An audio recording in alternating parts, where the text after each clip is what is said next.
Assalamualaikum warahmatullahi wabarakatuh. Hai teman-teman, aku Fatma. Dan aku Ali. Kalian pernah gak sih mikir, kok ekonomi Islam beda banget sama ekonomi yang biasa kita pelajari? Nah, kali ini kita bakal membahas salah satu mazhab pemikiran ekonomi Islam yang super penting, tapi mungkin kalian masih jarang dengar, yaitu mazhab Iqtisoduna. Mazhab ini dicetuskan sama dua tokoh keren loh, yaitu Muhammad Baqir Al-Sadar dan Mahmud Al-Ghani.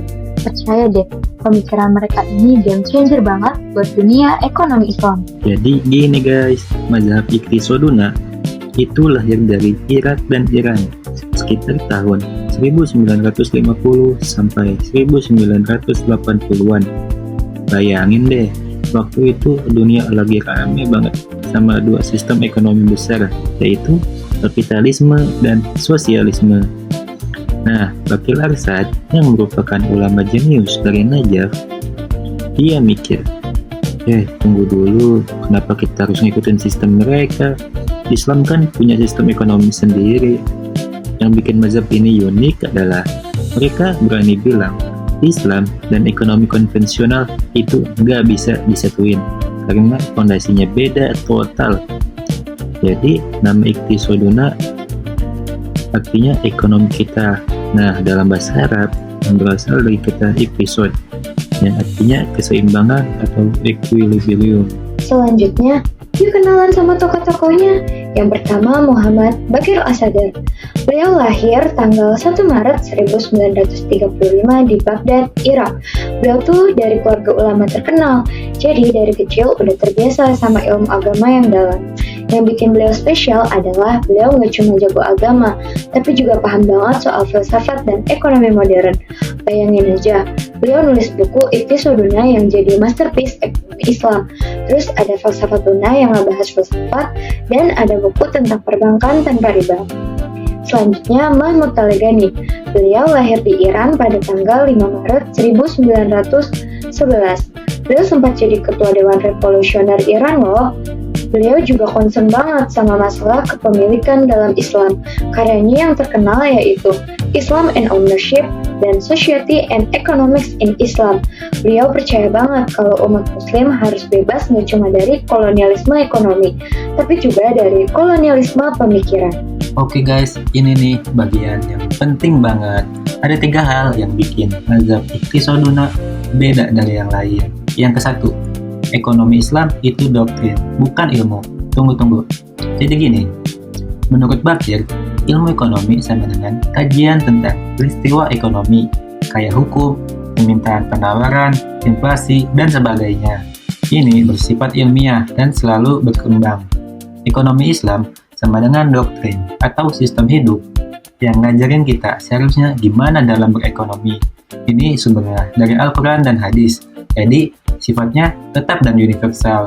Ibarat kata, ilmu ekonomi itu kayak ngejelasin apa yang terjadi, sedangkan ekonomi Islam ngajarin apa yang seharusnya kita lakukan. Beda banget kan?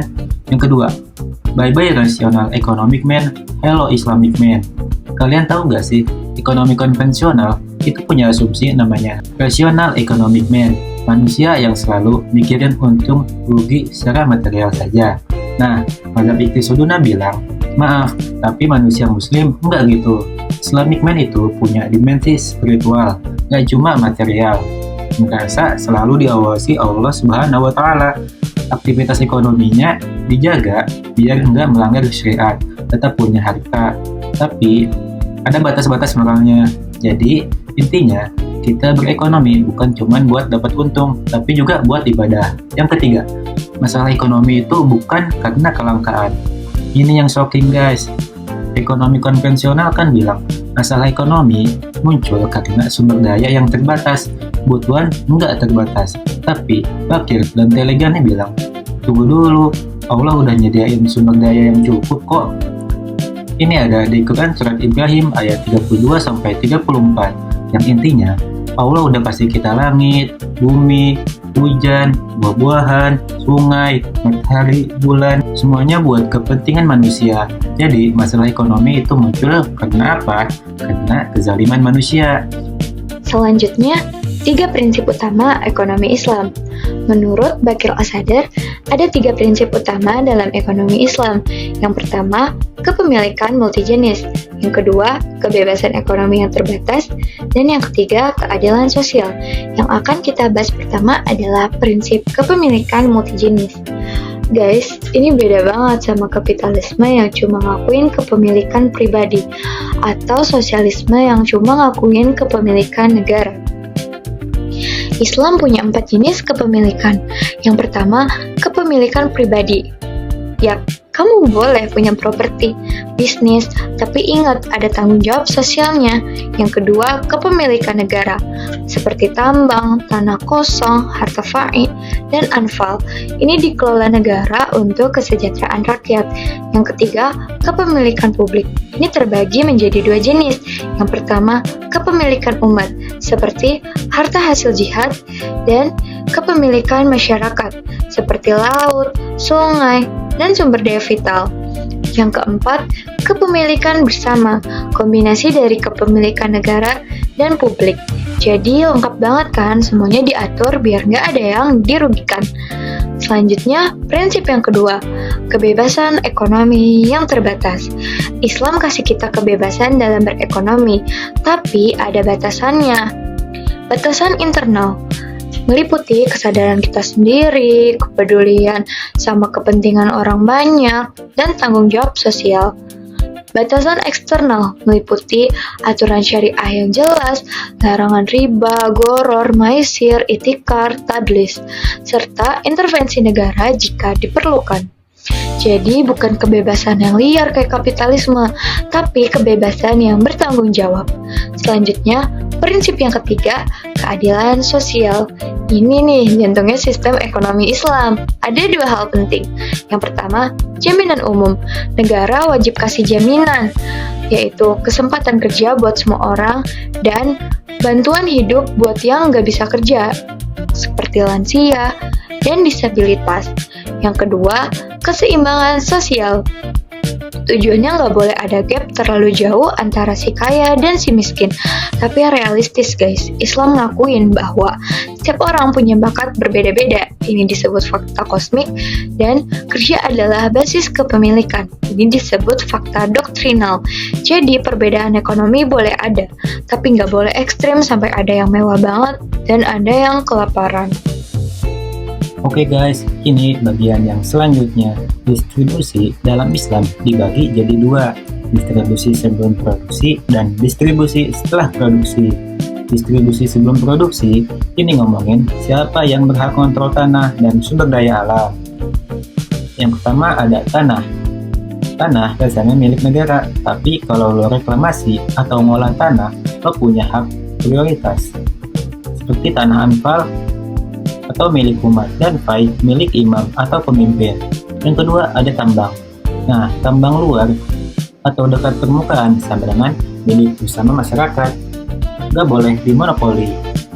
Nah, kalau yang tambang dalam sama dengan sumbernya milik umum, tapi yang gali dapat hasilnya. Yang ketiga ada air. Air, sumber yang terbuka sama dengan milik umum, semua bisa akses. Kalau sumber yang tertutup sama dengan yang usaha, yang nemuin boleh manfaatin, tapi kelebihannya harus dibagi. Yang selanjutnya, distribusi setelah produksi. Ini tentang bagi hasil dari produksi. Pekerja yang ngolah bahan baku punya hak atas barang hasil produksi, bukan cuma upah. Kalau bahan baku nggak ada yang punya, hasilnya milik pekerja. Kalau bahan baku punya orang, hasilnya tetap milik pemilik, tapi pekerja dapat upah yang layak.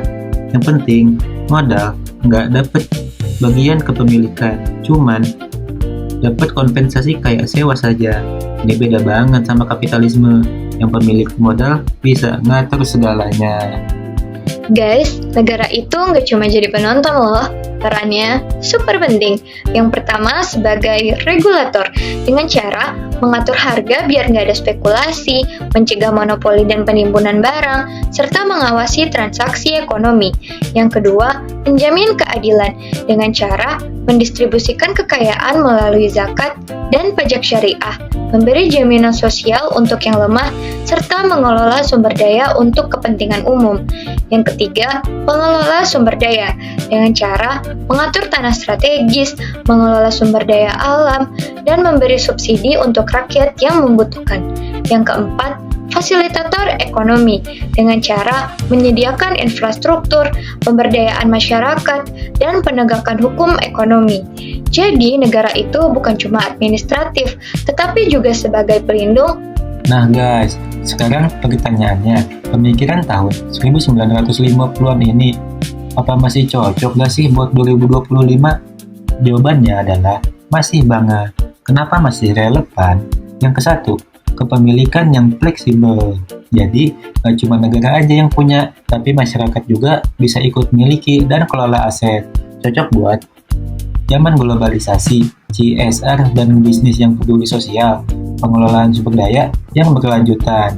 Yang kedua, kebijakan ekonomi syariah modern. Sekarang, semuanya bisa digital, zakat bisa online, bank syariah bisa pakai mudharabah, musyarakah, murabahah, dan pembiayaan UMKM tanpa riba. Yang ketiga, lembaga keuangan syariah yang makin kuat, yaitu bank syariah makin banyak, investasi halal makin diminati, ekonomi kerakyatan makin maju. Yang keempat, fokus pada keadilan sosial. Jadi, ketimpangan ekonomi makin tinggi. Ini perlu solusi Islam, bantuan sosial untuk rakyat kecil, dan penguatan ekonomi lokal bisa mandiri. Tapi ada juga loh tantangan yang harus dihadapi. Misalnya yang kesatu, pasar global bebas. Jadi gimana jaga aturan syariah dalam persaingan dunia? Yang kedua, ketimpangan masih parah, yaitu kekayaan masih numpuk di atas. Perlu peran negara yang lebih besar.